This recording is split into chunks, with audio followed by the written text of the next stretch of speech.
Hello, my name is Kit. I go by she, her pronouns, and I happen to be a pastor of the ELCA. I'm here this morning with this video in celebration of the 50th anniversary of women's ordination and in celebration of the anniversary of ordination of LGBTQIAA+ people. I have been called many things, but to most people I'm either Pastor Kid or to some even the Pink Pastor. So this morning I want to give you a little bit about my call story. I grew up in a churched family.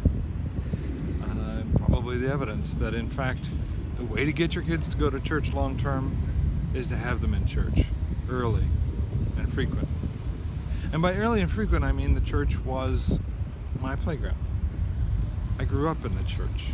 Mom was there doing her thing, and guess what? I happened to be towing behind, and she'd say, go off and keep yourself amused, and so my playground became the altar area, and the pews, and the books, and the nave, and all of those little places. So I grew up in the church. Interestingly, when we went to Tokyo, I stayed with my faith. We didn't often go to church. We did occasionally go over to Tokyo Union, and my mom remembers one of her best sermons from there on a Christmas. But I can very clearly note that I had my faith with me.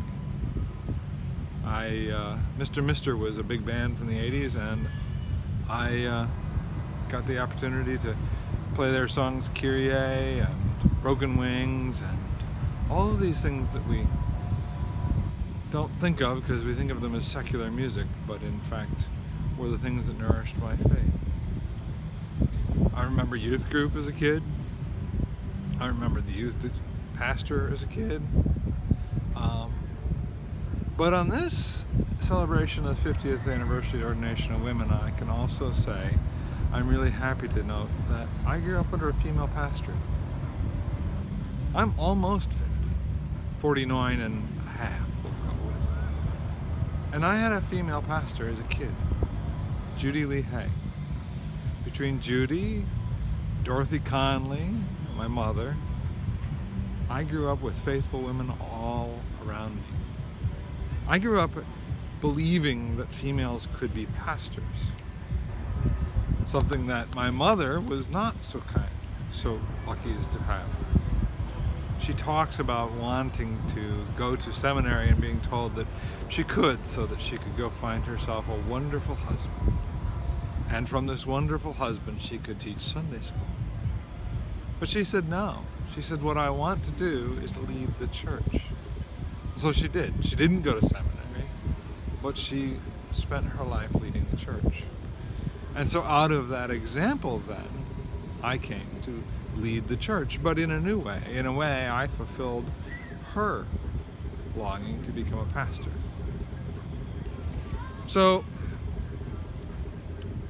like so many, I, at 18, left the church, and thankfully Dorothy Conley, one of the old grandmothers of the church, told my mom, don't worry, she'll be back.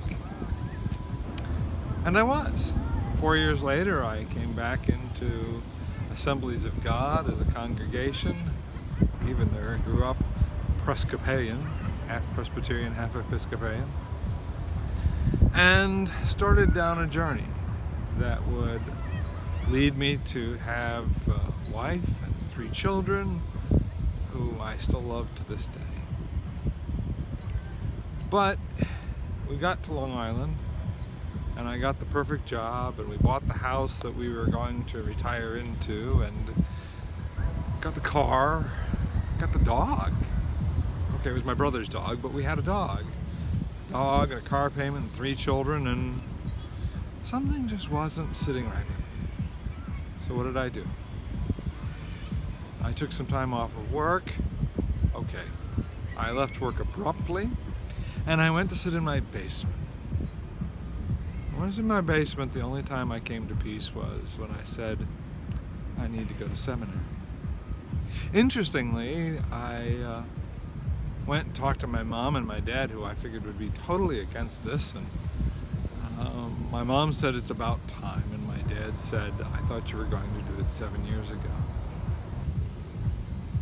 So we quit the job, sell the house, pack up the car and all of our stuff, and move to Columbus, Ohio, where I went to seminary at Trinity Lutheran Seminary, now part of Capital University. And during those 4 years at seminary, I learned a lot about my faith, about our Bible, and I went to Montana on an internship. And I think it was there that I really cemented the fact that I wanted to be, and felt called more to the point, to be a pastor. So at the end of seminary, and having been approved for ordination in the ELCA, I trundled off to an upstate New York congregation, almost in the New York metro, almost out of the New York metro area. And I was ordained in 2006, October 1st, 2006. But you know, it's interesting because this is my call story, and I guess in some ways I would talk about where my call had led me to. But I also want to talk about the fact that the call is something that continues. My call led me to Jeffersonville and North Branch and Liberty and Ellenville, New York, all simultaneously. And then it led me down to Long Island to serve a congregation in Baldwin. And then it led me to Quito, Ecuador.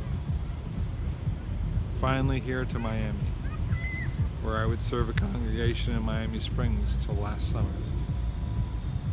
Last summer my life took a major turn, but I would argue still following the call of God. Figuring out who God made me to be.